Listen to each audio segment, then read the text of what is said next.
In the news, failed coup, Sudan links attempts to ousted President Omar Al-Bashir. President Buhari writes Senate request amendment for recently signed Petroleum Industry Act. In sports, Paris Saint-Germain suffers major injury blow ahead of Ligue 1 clash with Metz on Wednesday. Details coming up shortly.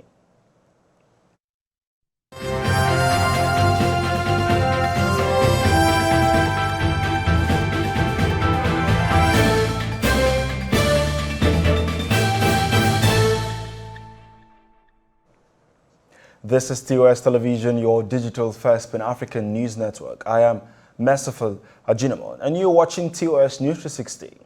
Sudan says that people linked to the ousted President Omar Al-Bashir were behind Tuesday's failed coup attempt. A spokesman blamed forces of darkness, adding that those involved have been arrested. Bashir, who had been in power for 3 decades, was toppled 2 years ago. The coup plotters had tried to take over a building housing, the state media AFP news agency reports. Egypt's presidency on Tuesday announced the death of Hussein Tantawi, former head of the military council that ruled the country temporarily after the 2011 uprising at 85. The Egyptian field marshal and politician was born on the 31st of October 1935 in Cairo, Egypt. Like all Egyptian leaders from the overthrow of the monarchy in 1952 to the 2012 election of Morsi, the deceased came from military ranks. And now to Nigeria, President Muhammadu Buhari has written to the Senate seeking an amendment to the recently signed Petroleum Industry Act. In the letter, President Buhari wants an amendment to the new act to allow for the removal of the Ministers of Petroleum and Finance from the board of the Nigerian National Petroleum Corporation, saying that they can continue to perform their functions without necessarily being members of the board. A non-governmental organization, Civil Society Legislative Advocacy Center, at a media party organized by the body titled Rethinking and Conversing for a National Policy on the Protection of Civilian and Civilian Harm Mitigation in Armed Conflict in Abuja, alongside stakeholders from various sectors of the society, x-rayed pathway to influencing political commitment towards national policy on the protection of civil and civilian harm mitigation in armed forces.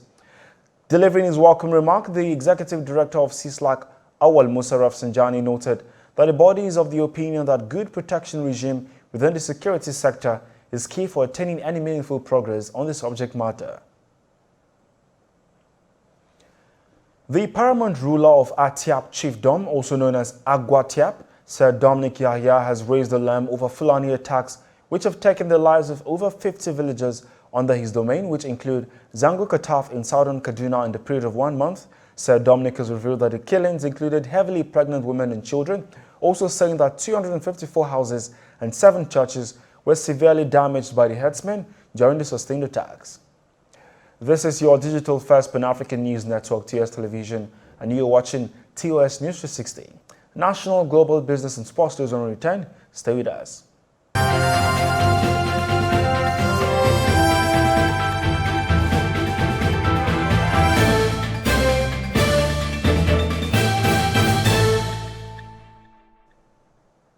Thank you for staying.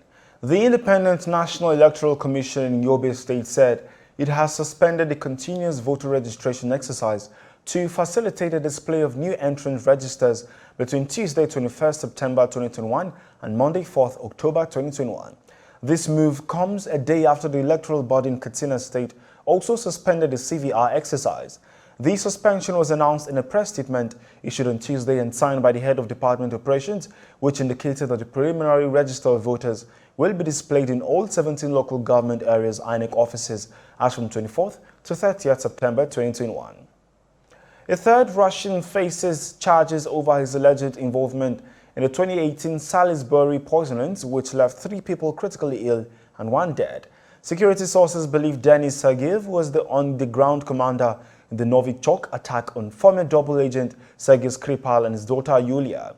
Don Strogas died after the poisoning and a police officer was badly injured. Police also confirmed they believe the suspect in the case belonged to a Russian military intelligence team. The Taliban on Tuesday announced a list of deputy ministers failing to appoint any women despite an international outcry when they initially presented their all-men cabinet ministers earlier in the month. The government representative Zabul Hila Mujahid presented the list at a news conference in Kabul, the country's capital. The appointment of new male deputy ministers show that the Taliban have not been influenced by international criticism and that they are doubling down on their current hardline path despite initially promising to include and uphold women's rights. MTN Nigeria has collaborated with stakeholders and experts in business and corporate governance for the 2021 U.S.-Nigeria Investment Summit, which is basically organized for increasing business connection among the two countries. The U.S.-Nigeria Investment Summit is focused on direct investment into Nigeria and the United States. This investment plays a vital role in attracting and facilitating business investment, job creation, and raising awareness about a wide range of investment opportunities and enabling vital direct connections between investors and the Nigerian economy. And talking sports, Paris Saint-Germain (PSG) has suffered a major injury blow ahead of their Ligue 1 clash with Metz on Wednesday. PSG confirmed this in a statement, adding that their player, Lionel Messi, sustained an injury ahead of the clash.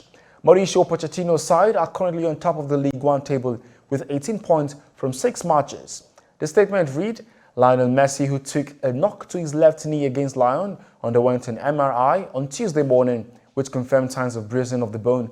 A follow-up examination will be carried out in 48 hours. And that is TOS News 360 on your digital first Pan-African news network. For more update, visit www.tostvnetwork.com.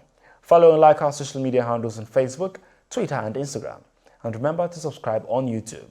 Do stay with us and enjoy more programs on TOS Television Network. I am Merciful Ajinamo. Many thanks for watching.